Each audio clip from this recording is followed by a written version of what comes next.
Kahit anong damit pa ang ilagay mo sa kanya, habang buhay siyang nakatitig sa malayo. My goodness! Para bang nangungutya na hindi sila nabibilang sa mortal na mundong ito na mga pangit at hindi perpekto. Sino? Pero bakit nga ba ang mga manikin pinag-uusapan natin sa Lunes na ito? Dahil may kinalaman dyan, mga kapatid, ang dalagang makikilala ninyo, si Aisa, na may mauunawaan tungkol sa ibig sabihin ng kagandahan at ng madilim na kapangyarihan. Ano gusto mong gawin ko? Sana po mga kapatid ay iyong magustuhan. Sana ikaw ay kilabutan. At sana ay magandahan kayo sa sinulat po ni Vincent Manrique na kwento. Simulan na natin sa Sana Lord. Ang dulang pinamagatang, manikin ang itawag mo sa akin.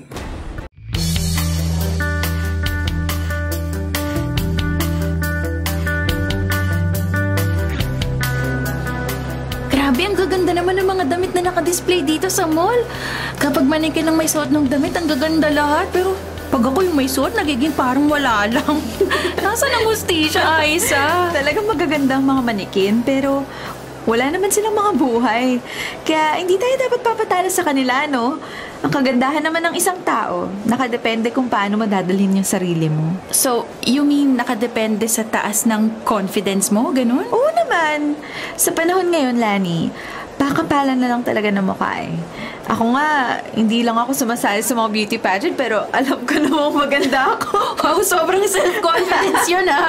Tinalo mo pa yung hangin ng bagyong Yolanda. Sobrang lakas. Pero alam mo, sa bagay, tama ka nga. Maganda ka naman talaga kasi. Alam mo na, manang-mana ka sa akin. Ay, naka-online na siya. Uy, Aisa, sino na naman yung kachat mo? Ikaw hindi ka na ba nadala sa pakikipag-eyeball? Baka mamaya, makatsyempo ka naman luloko dyan o kaya manyak. Ew. O hindi Ibahin mo tong si Robert. Legit na maginoo siya. Hindi nga lang siya masyadong gwapo, pero masarap siya kausap. Promise! Tumigil ka nga dyan, Aisa. Tigilan mo yung pakikipag-chat at pakikipag-eyeball sa mga nakikilala mo lang sa social media. Alam ko, bahala ka. Pag nalaman na naman yan ni Aling Helen, patay ka na naman dyan sa nanay mo. Lani naman Alam ko namang malalaman lang to ni nanay kapag may isang madaldal na katulad mo na magchichika sa kanya. Ay nako, kung ayaw mong maisumbong ulit kita, please lang, tigilan mo na yan. Sobrang delikado ng ginagawa mo. Oo na! Kung makasermon ka naman, para kang nanay ko eh. Kayo na lang kaya maging mag-ina. Ang OA niyo pareho. Ako pa.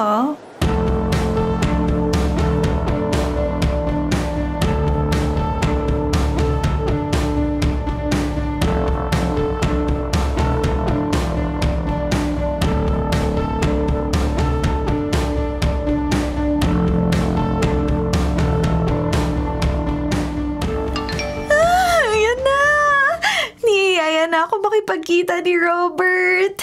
Papayag na kaya ako o next time na lang? Ano kaya ang idadahilan ko kung ayaw ko muna? Teka, magre-reply na ako sa chat niya. Next time na lang, medyo busy pa kasi ako ngayon eh. Yan. Send. Sana okay lang sa kanya yung sinabi ko. Ayun na, sumagot na siya. Ang bilis niya mag-reply Sabi niya, okay lang, Miss Beautiful, kung kailan ka na lang available. Ang bait naman talaga niya. Hindi niya ako pinili. Aisa, sino na naman ba yung kachat mo at ang luwang ng ngiti mo riyan? May boyfriend ka na naman ba sa social media? Nay naman, napaka-judgmental. Wala po akong nobyo, kachat lang. Pero kaibigan lang naman po eh. Ay nako, Aisa, tigilan mo na yan. Alam mong delikado ang panahon ngayon. Hindi ka kasi nanonood ng balita, kaya hindi mo alam mga nangyayaring krimen na kung saan-saan. Nay, nag-iingat naman po ako. Kahit na. Aba, alam mo ba kung ilang mga babae ang bigla na lang nawawala? Yung iba, nakikipagkita lang sa kachat nila, hindi na nakakabalik. Alam ko naman po yan. Nakikipagkaibigan lang naman ako na Masisisi niyo ba ako kung friendly lang talaga ako? Friendly, Aiza. Basta, sundin mo na lang ang sinasabi ko sa'yo at para sa'yo din ito. Tandaan mo, iniwanan na tayo ng tatay mo kaya ako na lang ang puprotekta sa'yo. Oh, ayan ka na naman. Chat na naman, puro ka chat. Kailan mo ba titigilan ng mga chat-chat na yan?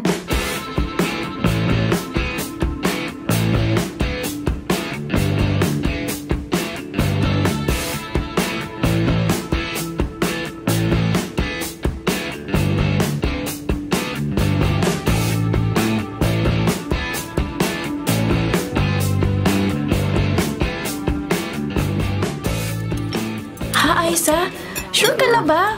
Pumayag ka talagang makipagkita dyan sa Robert na kachat mo? Oo. Iiwan ko nga ba bakit napapayag niya ako? Siguro dahil nararamdaman ko na parang mabait naman siya.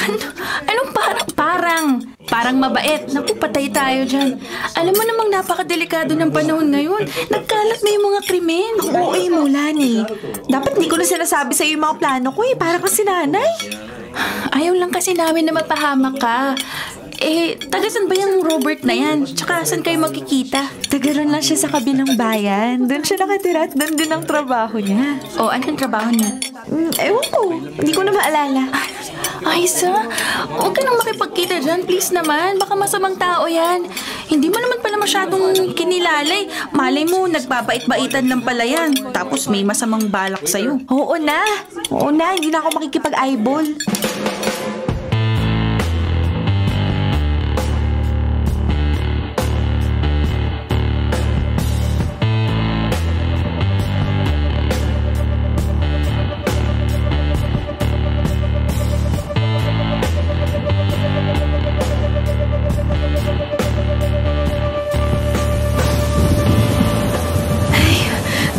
Kasi ngayon pa umulan kung kailan wala akong dalang payong.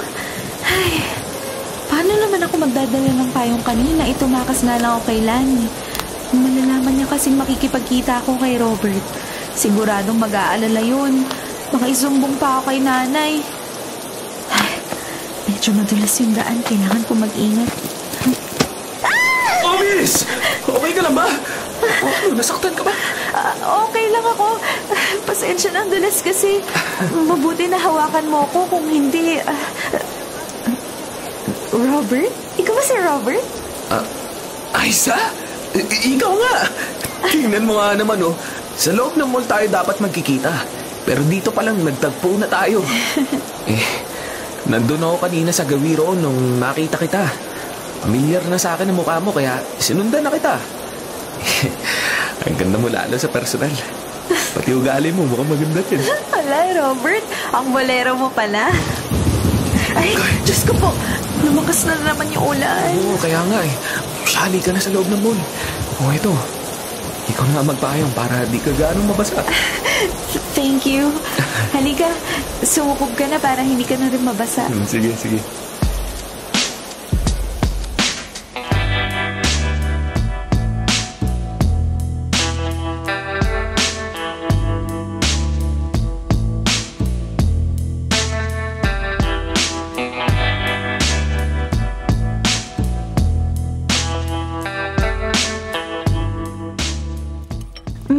Hindi ako mahilig sa mga branded na bag at mga damit pero aminado naman ako na nakakaganda at nakakasosyal talagang tignan pag ganun yung mga gamit. Teka Robert, ano na nga yung pinagkakaabalahan mo ngayon? Ako? May koleksyon ako ng mga manikin. Manikin? Seryoso? Ano naman ginagawa mo sa mga manikin? Gusto ko lang silang nakikita dahil magaganda silang lahat. Sorry, ang weird ko ba? Hindi naman masyado. Kaya lang, sorry. Nabanggit ko na ba na sa pabrika ng mga manikin ako nagtatrabaho dati nung nandun pa ako sa probinsya namin? Nakasanayan ko na lang makakita ng mga manikin, kaya siguro ganun. Sabagay. Alam mo, yung kaibigan ko si Lani, gandang-ganda din siya sa mga manikin. Kulang na nga lang sabihin niyang nakakaingit yung mga manikin kasi hindi sila tumatanda. At kung gaano sila kaganda, forever na yon. At Aisa? Ba't bigla ka natahimik? medyo sumama yung pakiramdam ko, Robert. Hindi ko alam, parang kinabahan ako at biglang gininaw. Kinabahan? Bakit? Kumakain lang naman tayo Ewan ko, hindi ko rin alam eh. Basta parang may mangyayaring hindi maganda. Naku, huwag ka matakot. Kasama mo naman ako. Bilisan na lang natin ng pagkain para makauwi na tayo. Agad-agad? Wala pa tayong isang oras dito Siya, sige, kung gusto mo na nga rin umuwi. Umuwi na tayo.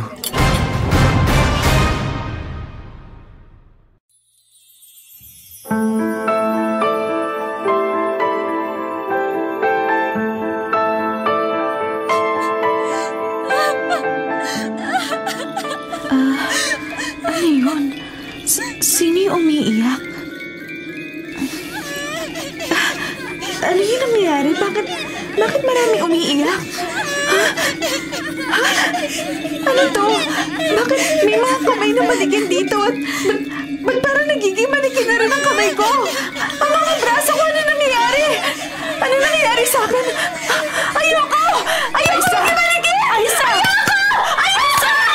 Aisa, gumising ka! Naginip ka, Aisa! Gumising ka! Nay! Diyos ko, salamat pa, naginip lang pala. Bakit? Ano bang napanaginipan mo? Nay! Nakarinig ako na maraming babae nag-iiyakan, tapos nakakita ako ng mga kamay na manikin sa kwarto ko, tapos biglang pati ako daw nagiging manikin na rin. Kakapanood mo yan ng mga palabas na katatakutan. Magdasal ka kasi bago matulog para hindi ka nananaginip ng masama.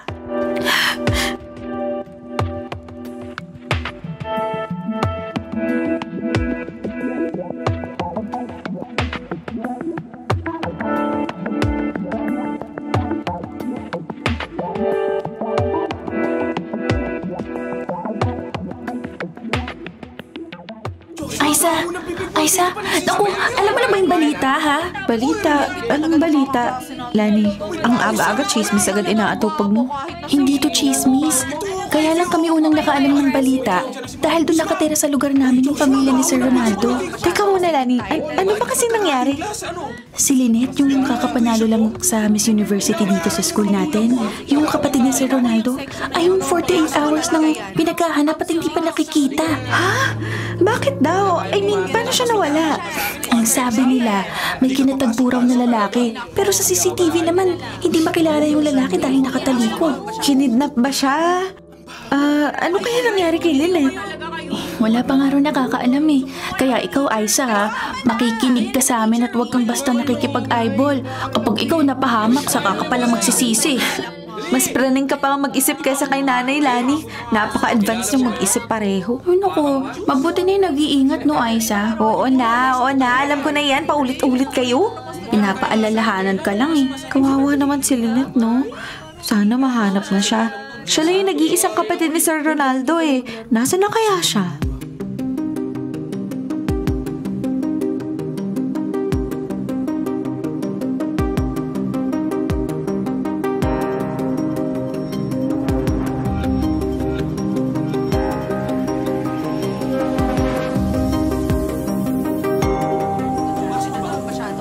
Ay, chat ng chat si Robert.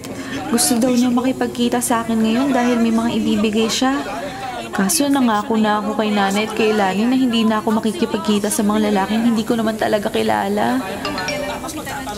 Ay, nakakahiya naman kay Robert kung hindi ko na siya re-replyan. Sabi pa naman niya, ipinag-bake niya kami ni Nanay ng cake. Ay, paano ba to? Hoy, Aisa, ano na? Naririnig mo ba ako? Masyado ka na naman yatang nakafocus dyan sa cellphone mo eh. Ano yung sinasabi mo, Lani? Sorry hinihintay ko kasing mag-reply si nanay kung may ipapabili pa siya sa akin sa grocery bago ako umuwi. Sabi ko, papunta na yung sundo ko. Gusto mo bang sumabay sa akin? Ihahatid ka na namin sa inyo kaysa mag-aabang ka pa ng tricycle dito sa gate ng school. Wag na. Out of the way. Saka may pinapabili pa si nanay sa grocery. Sige na, una ka na. Sigurado ka? Sige, una na ako Ingat ka. Salamat, Lani. Ingat sila sa'yo. Lokalo ka? Nag-message ulit si Robert. Hihintayin daw niya ako sa mall. Nandun na daw siya at hinihintay niya ako. Wala, paano ba to? Nakakahiya naman kung hindi ako pupunta. Hindi naman siguro masamang tao si Robert. Hindi naman siguro niya ako ipapahamak kung pupuntahan ko siya.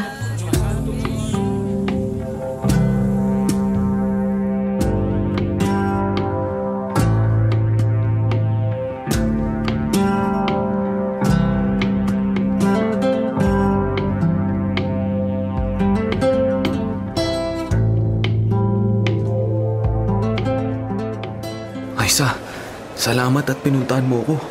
Akala ko talaga hindi ka na makikipagkita sa akin. Huwag ka mag-alala Hindi naman tayo magtatagal dito at safe na safe ka kapag ako ang kasama mo. Pupunta rin naman talaga ako rito kaya naisipan kong dumaan na. O siya, halika, maupo ka muna. Bibili lang ako ng makakain natin. Ito nga pala ang dala ko, para sa'yo. Ano ba yung mga dala mo, Robert? Bag, sapatos, bracelet at damit? Teka, tindero ka ba? Binibentahan mo ba ako? Siyempre hindi, no? Regalo ko lang to sa'yo kasi mabait ka at pumayag ka na maging magkaibigan tayo. Ito pala yung cake na sinasabi ko sa'yo. Ako ang gumawa niyan. Patikin mo rin sana sa nanay mo. Naku, ang dami mo nung binibigay sa akin, Robert. Hindi ko yan matatanggap lahat. Hindi mo naman ako kailangan bigyan ng mga ganito eh. Alam ko naman na mabuti kang tao kaya pwede tayo maging magkaibigan. Kahit wala yung mga regalong yan. Simpleng mga regalo lang to, Aisa. Sabihin na natin may kaunting blessing lang na dumating sa akin at gusto ko i-share sa'yo. Gusto kong bigyan ka ng mga to kasi alam kong bagay ang mga gamit na to sa kagandaan mo, Aisa. Para sa akin ba talaga to? Pati itong bracelet? Ang ganda! Oo, para sa'yo yan. Halika, isusot ko sa'yo. Ang ganda talaga nito. Ano yun? Naririnig mo ba yun? Ang alin? Umiiyak. May babaeng umiiyak. Ha? Saan? Wala naman ako naririnig Aisa, okay ka lang ba? Oo, okay lang ako. Baka nga na mali lang ako nang narinig.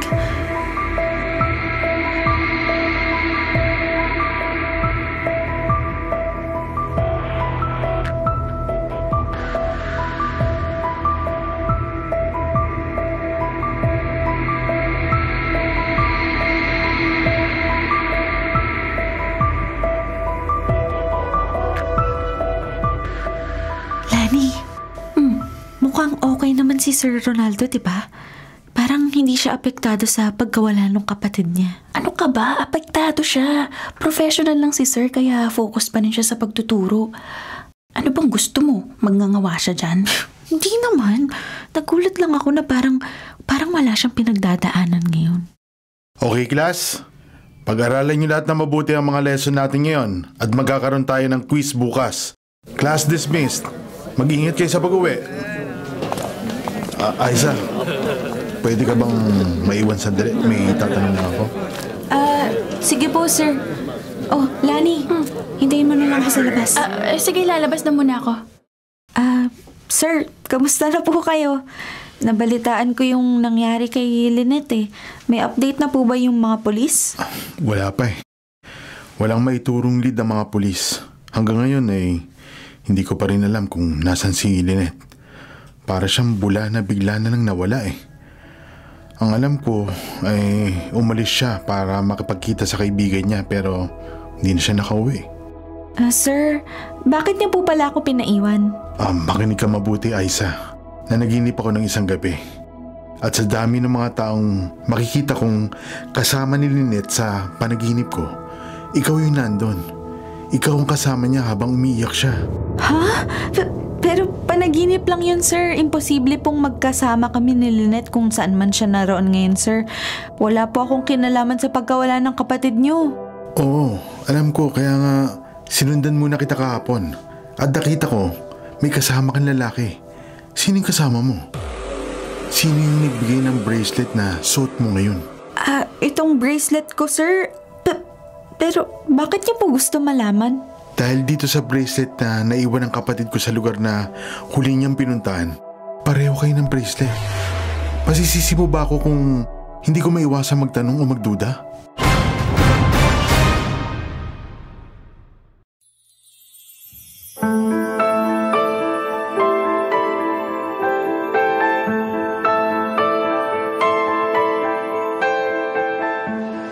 Kuya Robert, sino ba naman yung kasama mong babae kanina? Isasama mo ba siya sa makoleksyon mo? Bakit pa nandito ka na naman, Rosana? Kapatid kita pero ayoko nakikialam ka sa mga ginagawa ko. Kuya, please. Makinig ka naman sa akin. Itigil mo na yung ginagawa mo. Tingin mo ba matutuwa sa'yo si Mary Rose kung malalaman niyang dahil sa pagkawala niya, nagkakaganyan ka? Nalulung ka na sa paggamit ng itim na kapangyarihan. Ano ba sinasabi mo, Rosana? Kung hindi mo ako susuportahan sa mga ginagawa ko, umalis ka na at huwag ka na magpakita pa sa akin ulit. Sino yung babaeng nasa picture? Siya naman ba ngayon ang bibiktimahin mo, kuya? Napakabata pa niya. Tigilan mo nga yan. Bata pa si Aiza. Masigla, malakas at maganda. Pero paglipas ng mga taon, magkakasakit siya. Igugupo ng karamdaman. At ang kagandahan taglay niya, dadalhin niya sa libingan. Kaya ililipat ko ang kanyang kaluluwa sa ibang lalagyan para hindi mawala ang kanyang kagandahan. Kuya Robert, ang kamatayan ng isang tao ay nakaguhit sa kanyang kapalaran. Darating ito, handa ka man o hindi. Nawala sa'yo si Ate Mary Rose noon, pero hindi mo kailangan kumuha ng ibang buhay at ibilanggo kung saan dahil lang sa akala mong natutulungan mo sila. Oo, talagang tinutulungan ko sila. Hindi pagtulong ang ginagawa mo, Kuya Robert. Itim na mahi ka yan, mangkukulam ka. Ano alam mo tungkol sa kulam, Rosana? Ano alam mo kung hindi mo pa nagamit ang kapangyarihang yun? Wala kang alam. At wala kang ideya sa mga bagay na pwede kong maitulong sa mga babae para hindi sila tumanda. Para hindi mawala kailanman ang kanilang kagandahan at kabataan. Babaliw ka na, kuya. Aba, hindi magtatagal. Mapapasama ni si Aiza sa mga babae na tulungan ko. Tinanggap niya lahat na ibinigay ko sa kanya kaya magiging madali para sa akin na masakop siya na aking kapangyarihan. Konti na lang. Konting panahon na lang talaga.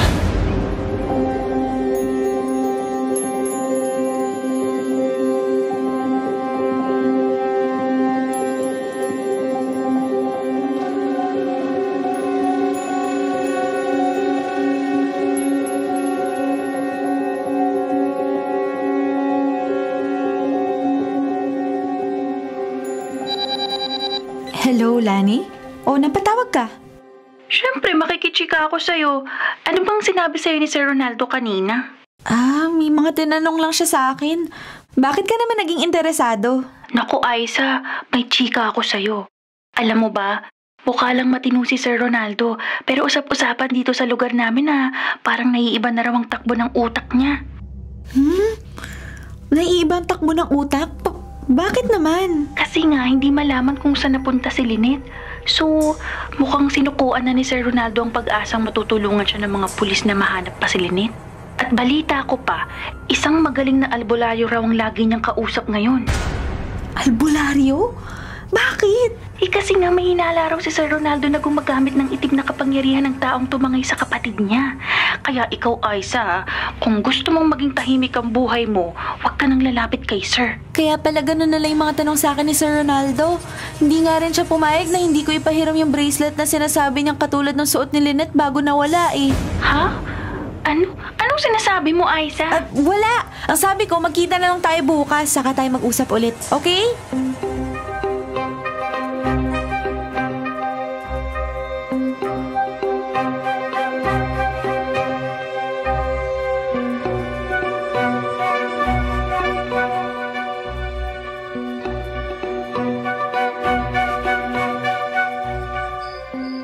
Na-late na ako sa pagpunta dito sa apartment ni Kuya Robert.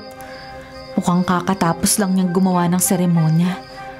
Nagkalat pa rito yung mga kandilang itim at mga naiwang marka sa sahig.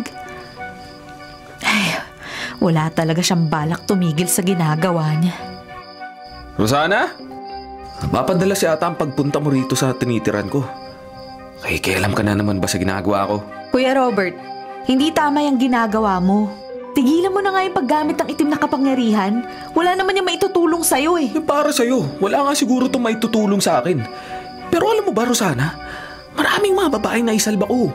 Di man nila masabi, alam ko nagpapasalamat sila sa akin. Paano mo nasabi nagpapasalamat sila sa'yo, kuya? Eh, kinukulong mo sa mga koleksyon mong mga manikin yung mga kaluluwa nila? Ngali ka nga rito! Kuya! Kuya, bitawan mo ako! Huwag mo ako sakali! Hindi ako makahiga! Rosana! Kung ayaw mo madamay ka sa mga ginagawa ko, manahimik ka at huwag ka nang babalik dito! Dahil sa susunod na makailam ka pa, ikukulong ko rin ang kaluluwa mo sa manikin!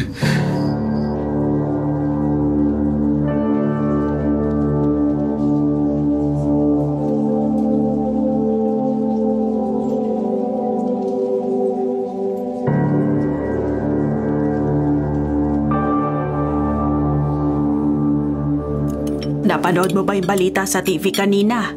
Hindi lang pala dito sa lugar natin may nawawalang mga babae. Mayroon pang iba sa ibang lugar.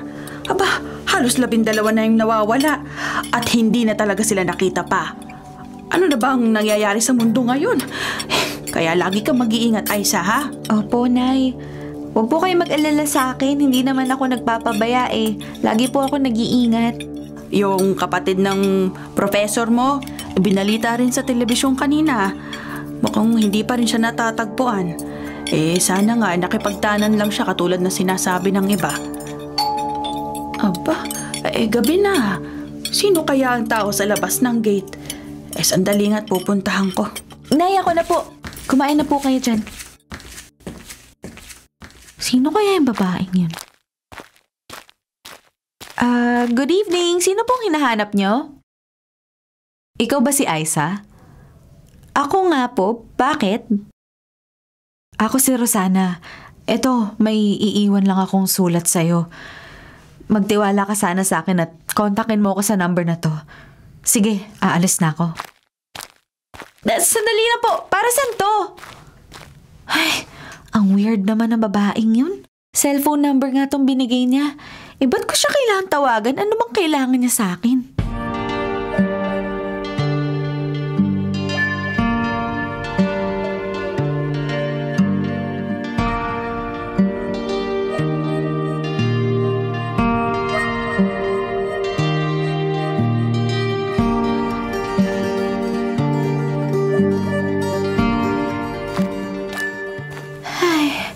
Kanina pa nag-aabang sa gate yung babaeng nagpunta sa bahay kahapon.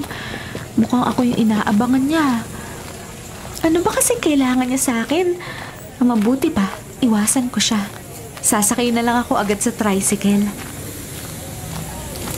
Sandali lang, Aisa. Pakinggan mo muna yung sasabihin ko. Kapatid ako ni Robert. Delikado siyang tao, kaya sana layuan mo siya. Kapatid ka ni Robert? Bakit siya naging delikado? Mangkukulam si Robert. Gumagamit siya ng itim na kapangyarihan, Aisa. Kaya lumayo ka sa kanya kung ayaw mong mapabilang sa mga babaeng nawawala. Ililibing lang niya ang katawan mo at magiging bilanggo ang kaluluwa mo sa mga koleksyon niyang manikin. Ano? Basta, binalaan na kita. Layuan mo na siya kung ayaw mong mapahamak. Sandali lang! May tatanong pa ako! Mangkukulam? Magiging bilanggo ang kaluluwa ko sa manikin? Paano mangyayari yun? Si nanay tumatawag. Bakit kaya? Hello, Aisa. Pauwi ka na ba? Wala na kaming klase, Nay. Pauwi na po ako. Bilisan mo, may bisita ka rito. Hihintayin ka raw. Bisita? Sino po, Nay? Robert daw eh. Si Robert? Sige po. Uuwi na po ako agad.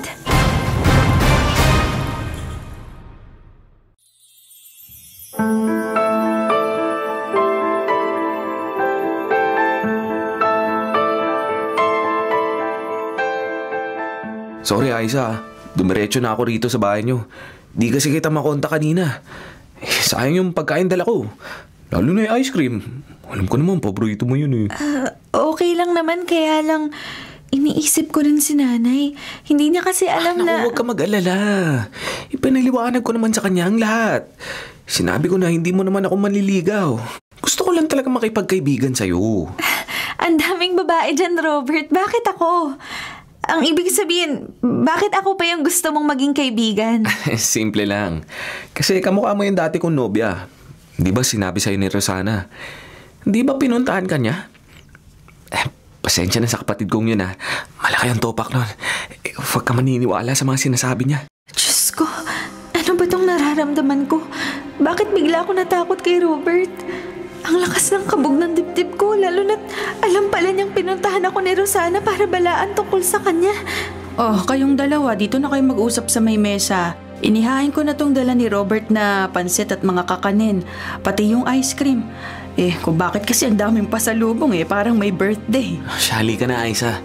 Kumain na muna tayo. Tapos mamaya, sukat mo tong dala kong damit para sa'yo. Huwag ka magalala, wala naman tong bayad.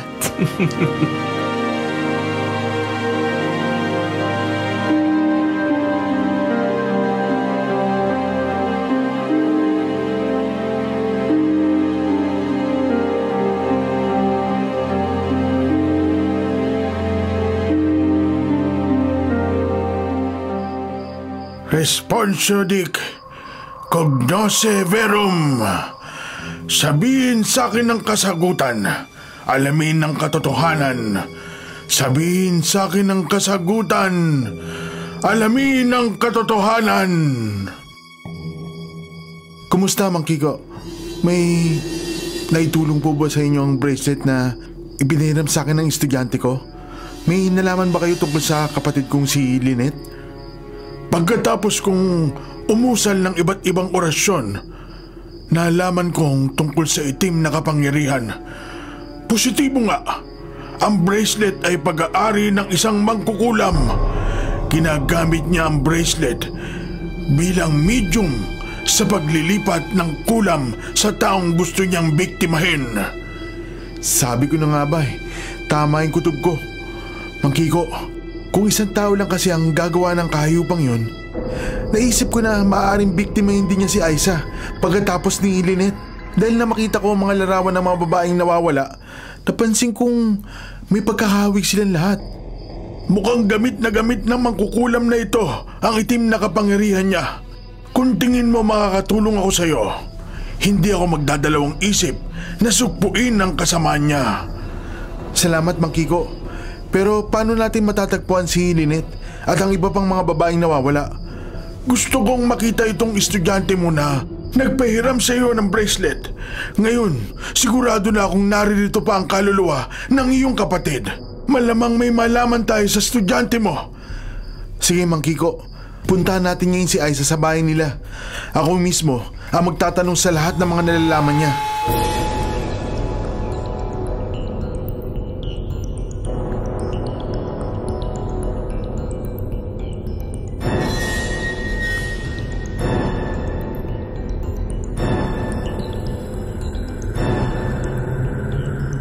Hindi na talaga ako magpakali tuwing nasa malapit lang si Robert. Kailangan kong makausap yung kapatid ng si Rosana. Marami akong kailangan itanong. Teka, saan ko ba nalagay yung papel na may cellphone number na? Nandito lang yun Ayun, nakita ko na. Tatawagan ko siya. Bakit kaya hindi na siya matawagan? Ano yun? Parang may nakabasag ng plato sa kusina. Baka si nanay. Puntahan ko nga siya. Diyos ko! Si nanay! Ano nangyari? Bakit wala siyang malay? Nay! Nay, ano nangyari sa inyo? Nay! Bakit may lumalabas na mga bangaw sa bibig ni nanay? Pati sa ilong niya at sa mga mata. Diyos ko! Ano nangyari? Tulong! Tulungan niyo ako!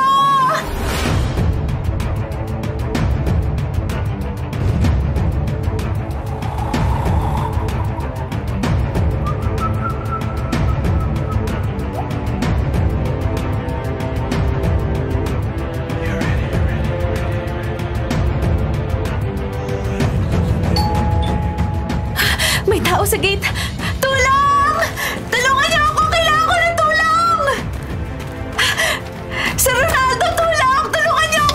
Aiza! Bakit? Ano nangyari? Sir Ronaldo, tulungan niyo ako si nanay! Si nanay! Ano nangyayari sa nanay mo? Masama ang nararamdaman ko sa bahay na ito, Ronaldo. Bilisan natin. Puntaan na natin ang nanay niya. Nasaan ang nanay mo, Aiza? Nasa kusina po, sir. Dito po tayo. Sundan niya lang ako.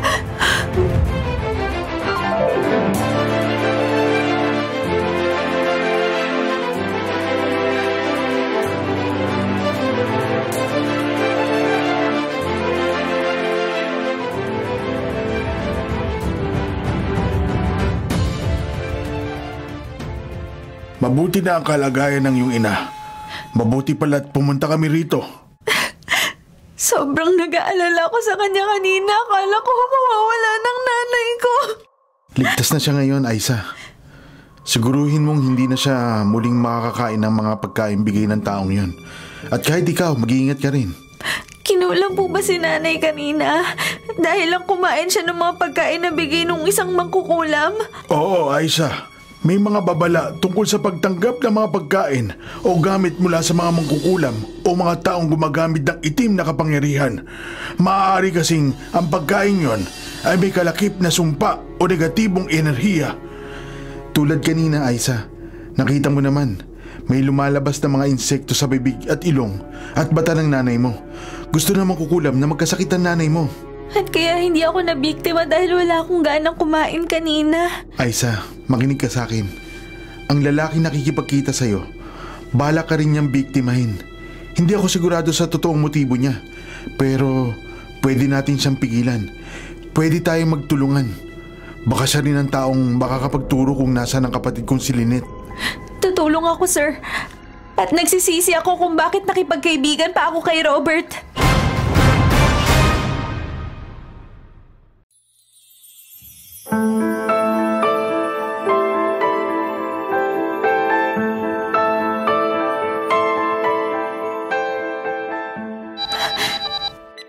Hello? Aiza? Si Robert to. Alam mo na kung anong klaseng tawa ko. Didiretsahin na kita. Alam kong gusto mong gumaling ang nanay mo. Kaya puntahan mo ako sa address na ibibigay ko sa'yo. Malay mo, malaman mo rin kung ano nangyari kay Lynette at sa iba pang mga babaeng hinahanap nila. Robert, hindi ako natutuwa sa nangyayari. Ano bang nangyayari? Bakit umabot tayo sa ganito na nagkasakit pa ang nanay ko? Akala ko ba magkaibigan tayo? Magkita na lang tayo bukas, Aiza. Pumunta ka kung gusto mong malaman ang kasagutan sa mga tanong mo. Robert! Sandali lang! Hello? Hello?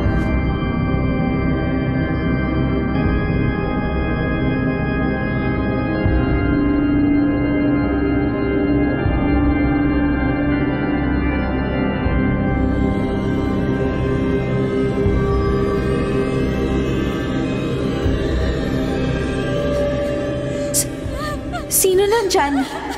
Sino yung umiiyak? Aiza, tulungan mo sarili mo. Lumayo ka kay Robert. Rosana? Bakit nakatalungko ka dyan at umiiyak? Tulungan mo naman kami pigilan si Robert sa mga binabalak niya, oh. Lumayo ka kay Robert! Sinabi na lumayo ka sa kanya! Rosana! Huwag mo ako sakalin! Nasasaktan ako! Hindi ako makahinga! Lumayo ka kay Robert! Lumayo ka! Bitawan mo ako, Rosana! Bitawan mo ako! Panaginip lang pala. Kasamang panaginip. Si Rosana sinasakal niya ako tapos kitang-kita ko naging manikin siya.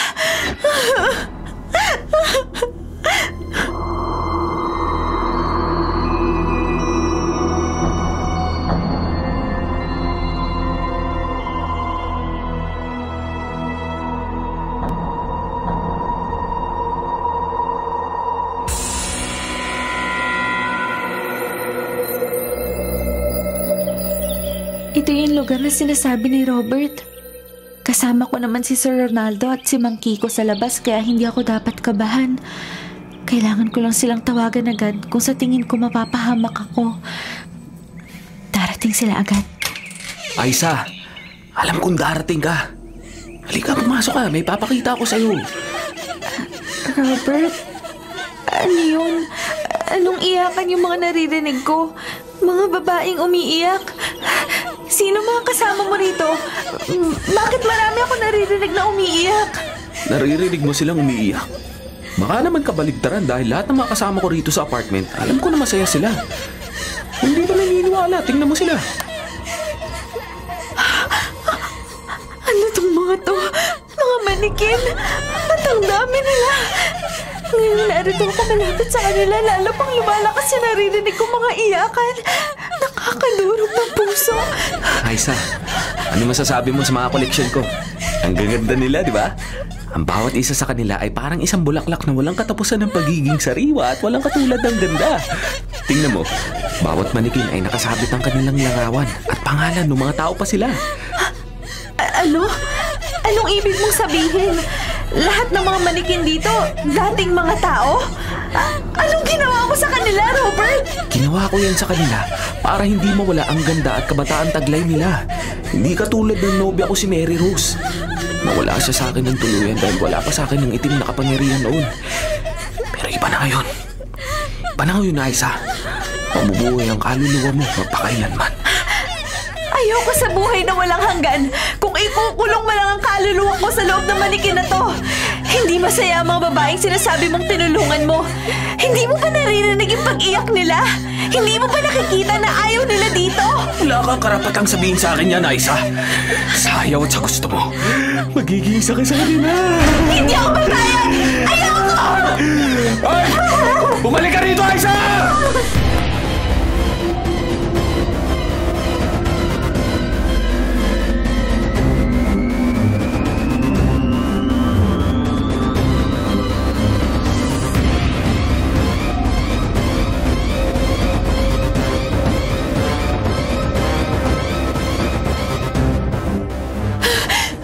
Hindi ko alam kung nasan ako pero parang bodega ito.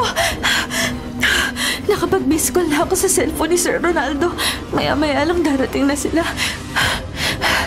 Ang dilim dito. Sino yan?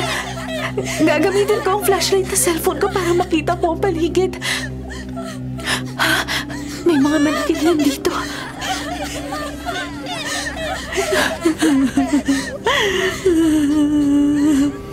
Aisa, bakit ka narito?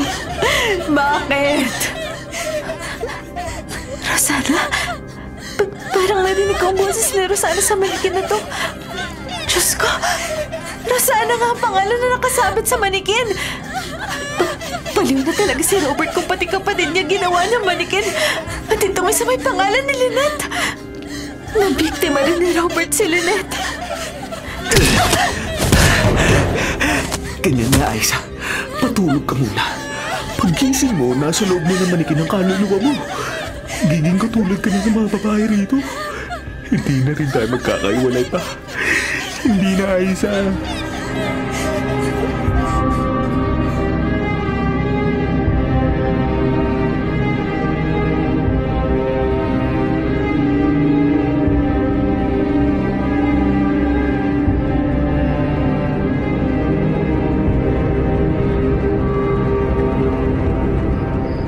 Kiko, tumawag na kanina si Aisa. Puntahan na natin siya. Mang Kiko, anong nangyayari? Bakit tahimik ka? Nararamdaman ko ang masamang aura sa loob ng apartment na yan. Mukhang hindi na natin maabutan pang ligtas si Aisa. Kaya dito ko na isasagawa ang orasyong pangontra sa balak ng lalaking yon. Anong ibig mo sabihin, Mang Kiko? Dahil sa itim na kapangyarihan ng lalaking yon, maraming kaluluwa ang natrap sa lugar na ito at ang mga panaghoy nila ang nagpapalakas sa itim na kapangyarihan.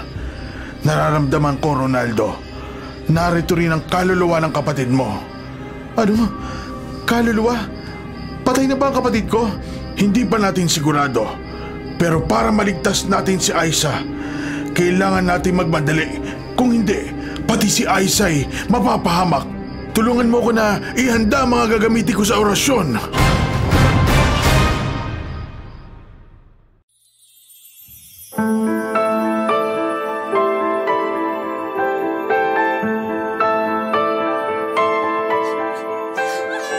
Nakahanda na ang lahat para sa seremonyang gagawin ko.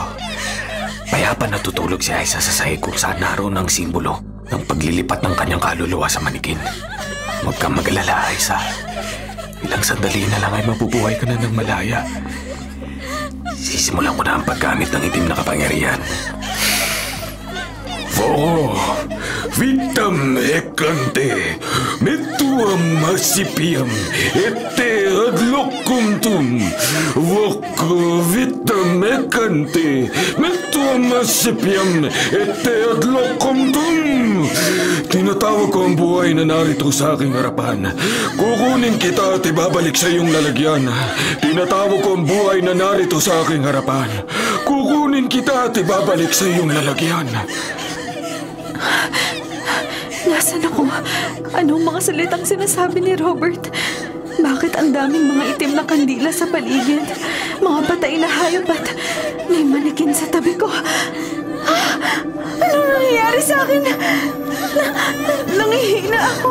Voko vitam ekante, metuam masipiam, ete adlokuntum. Tinatawag ko ang buhay na narito sa aking harapan. Kukunin kita at ibabalik sa iyong lalagyan. Gamit ang kapangyarihang ito, ang kaluluwa mo, Aiza, ay lilipat na sa loob ng manikin. Anong nangyayari? Naninigas ang buong katawan ko. Umibigat ang mga mata ko. Parang gusto ko matulog.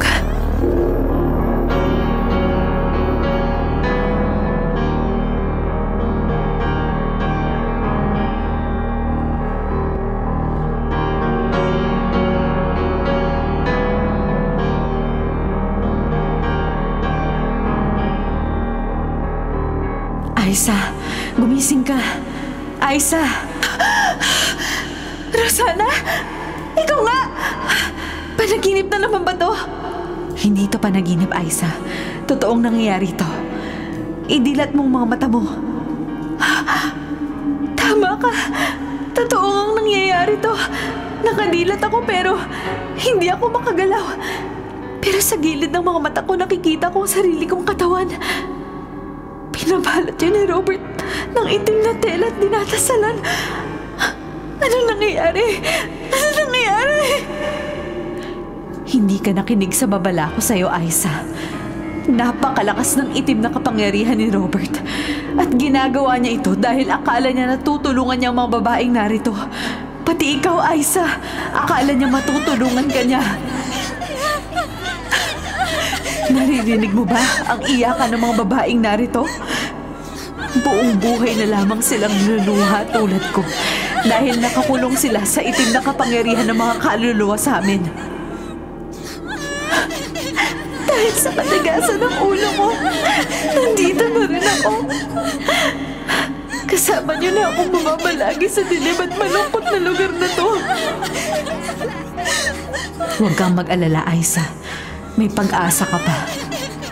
Pakinggan mo ang mga taong naghahanap sa iyo sa labas. Matutulungan ka nila. Magdasal ka, Aiza. Kontrahin mo ng dasal ang orasyon ni Robert.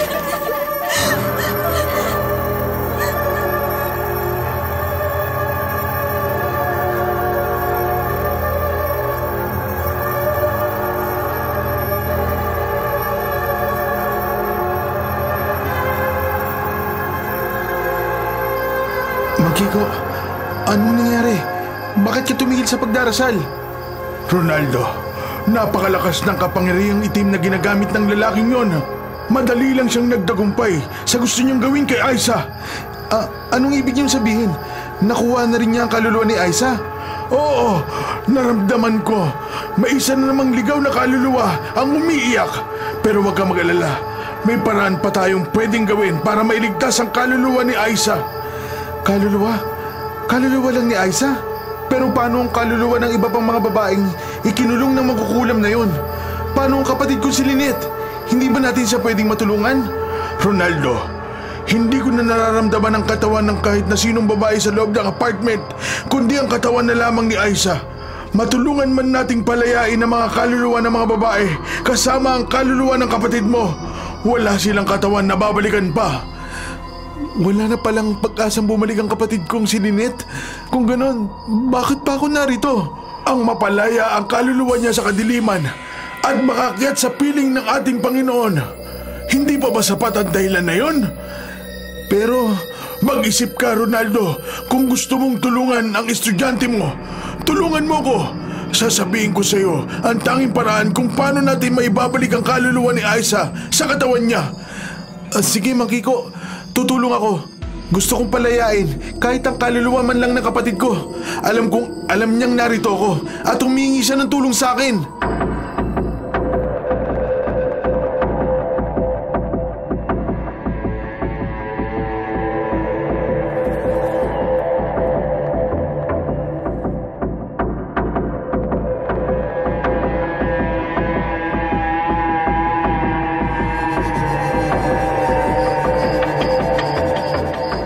May orasyon ko na ang katawan ni Aiza na nakabalot sa itim na tela. Madali na lamang itong maglalaho kapag inihulog ko sa basement. Kuya,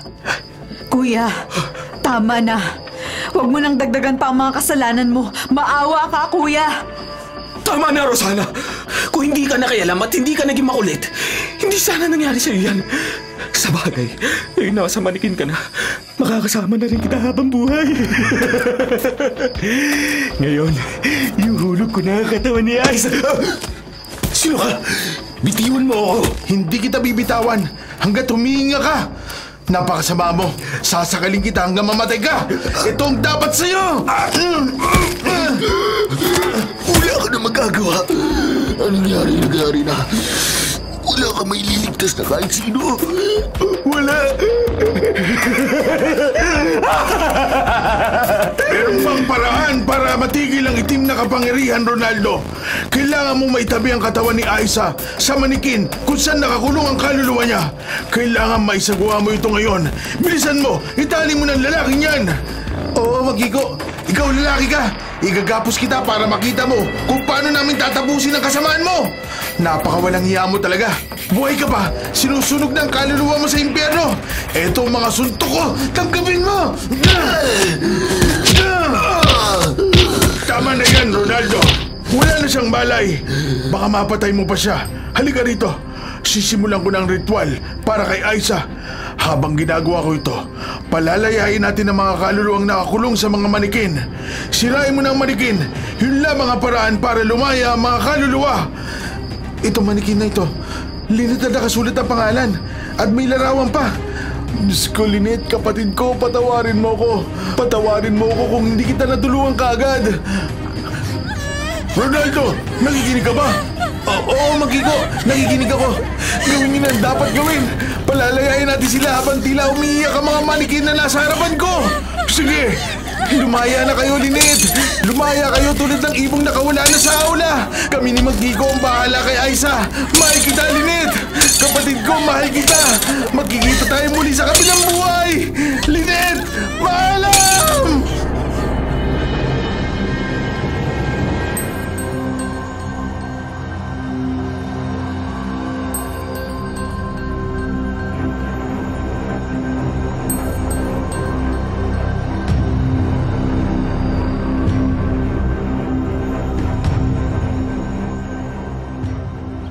Aiza, halika na. Bilisan mo, dalhin mo na dito sa puntod ni Lynette yung mga dala mong bulaklak. Oo, andyan na. Masyado ka namang excited. Alam mo ba kung saan nakalibing ang kapatid ni Sir Ronaldo? Ayun si Sir, oh. Kaya bilisan mo na para malagay na natin yung mga bulaklak. May isa pa tayong pupuntahan, remember? Aiza, Lani. Sir, nagdala lang kami ng bulaklak para po sa kapatid nyo. Salamat sa inyong dalawa sa pag-alala sa araw ng kamatayan ni Lynette. Oh, para kanino naman ang isa pang bungkus ng bulaklak na dala mo? Ito po. Para kay Rosana, sa kapatid po ni Robert. Alam kong ngayong nasa ospital ng mga baliw si Robert, walang makakaalala na magdala ng bulaklak sa kanya. Sa ganda ng bulaklak na to, siguradong matutuwa po si Rosana. Sigurado yan. Ganito na lang. Pagkatapos natin dito kay Lynette, sasamahan ko na lang kayo ni Lani sa pagdalaw nyo sa puntod ni Rosana. Sige po, sir. Ang bait niyo po talaga.